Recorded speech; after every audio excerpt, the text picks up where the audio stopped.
राजनीतिक दलों के दावों में सबसे बड़ा खोट। रिपोर्ट के अनुसार 75% पंचायतों में भारतीय जनता पार्टी समर्थित प्रधान और उप प्रधानों ने जीत दर्ज की। गांव की जनता ने ईमानदारी पर किया वोट। ये बिंदल जी की जो है ख्याली पुलाव है। मैं उनको चैलेंज कर रहा हूँ, क्या जो जीत कर आए हैं प्रधान उप प्रधान, क्या उनके ऊपर बिंदल जी का मार्का लगा हुआ है? क्या उनके ऊपर ठप्पा लगा हुआ है कि वो जो है बिंदल जी ने उनको जिताया है? पंचायत चुनाव में नहीं किया किसी पार्टी को सपोर्ट। मैंने कभी नहीं क्लेम किया था, क्योंकि ये चुनाव ऐसे होते हैं जिसमें अड़ोस पड़ोस और चूल्हे का खेल होता है। लेकिन 2400 जगह कांग्रेस पार्टी के ऐतिहासिक प्रधान जीत कर आए हैं, ये बहुत मुबारक की बात है। 2300 के करीब उप प्रधान जीत कर आए हैं। आपके एक वोट से प्रधान उप प्रधान को मिला मौका। पंचायत के प्रधानों की अगर मैं बात कहूं तो हिमाचल प्रदेश में लगभग 70% पंचायतों में भारतीय जनता पार्टी समर्थित जो प्रधान है वो जीत करके आए। कहीं आपके प्रतिनिधि न कर जाए आपसे धोखा। नमस्कार, आप देख रहे हैं समाचार फर्स्ट टू द पॉइंट और मैं हूं आपके साथ बालकृष्ण। आज मैं आपके सामने एक ऐसा मुद्दा लेकर हाजिर हूं जो आपके अधिकार यानी आपके एक वोट से जुड़ा हुआ है।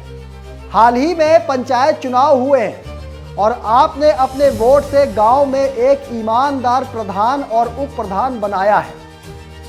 आपने वोट किन मुद्दों पर किया कि जो भी प्रतिनिधि जीत कर आए वो ईमानदार हो, मिलनसार हो, अच्छे काम करने की सोच हो और गांव के सभी लोगों का सम्मान करता हो।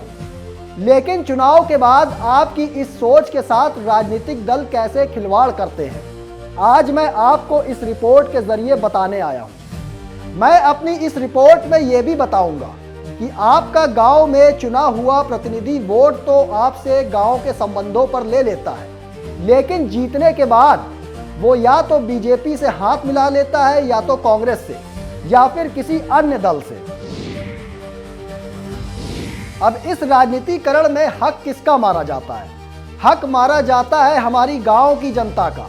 अगर आपकी पंचायत या गांव में भी ऐसा हो रहा है तो फिर जरूर आपको आने वाले समय में जागरूक होने की बहुत जरूरत है। पंचायत चुनाव के मद्देनजर मैं जिला परिषदों की बात नहीं करूंगा, क्योंकि जिला परिषद उम्मीदवारों को जिताने के लिए सीधे बीजेपी कांग्रेस का समर्थन होता है। पार्टियां अपने अपने उम्मीदवार जिला परिषद में देती हैं। जैसे बीजेपी ने इस बार खुलकर अपने जिला परिषद मैदान में उतारे थे। कांग्रेस ने भले ही सार्वजनिक रूप से जिला परिषद उम्मीदवारों की घोषणा नहीं की थी, लेकिन कांग्रेस समर्थित जिला परिषद जरूर चुनाव लड़े और जीत कर भी आए। मैं बात कर रहा हूं गांव की, यानी प्रधान और उप प्रधान के चुनावों की, जिसमें जनता ना तो कोई पार्टी देखती है और ना ही कोई राजनीतिक दल। प्रधान और उप प्रधान के चुनावों में गांव की जनता सिर्फ उम्मीदवार का व्यवहार, उसकी ईमानदारी और उसकी निजी सोच को देखती है। प्रधान और उप प्रधान का चुनाव गांव के लोगों का चुनाव होता है, ना कि किसी राजनीतिक दल का चुनाव। प्रधान और उप प्रधान के चुनावों में कांग्रेस विचारधारा वाले लोग बीजेपी विचारधारा वाले प्रधान उप प्रधान को वोट करते हैं और बीजेपी विचारधारा वाले लोग कांग्रेस विचारधारा वाले प्रधान उप प्रधान को भी वोट करते हैं। गांव की जनता पंचायत चुनाव में ये नहीं सोचती कि कौन सी पार्टी की विचारधारा का उम्मीदवार मैदान में उतरा है। बस जनता का वोट जाता है उम्मीदवार के निजी संबंधों पर।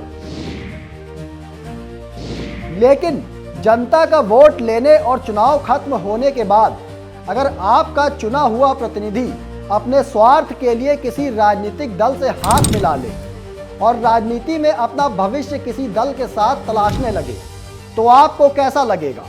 अब राजनीतिक दलों के नेताओं का भी क्या कहना है?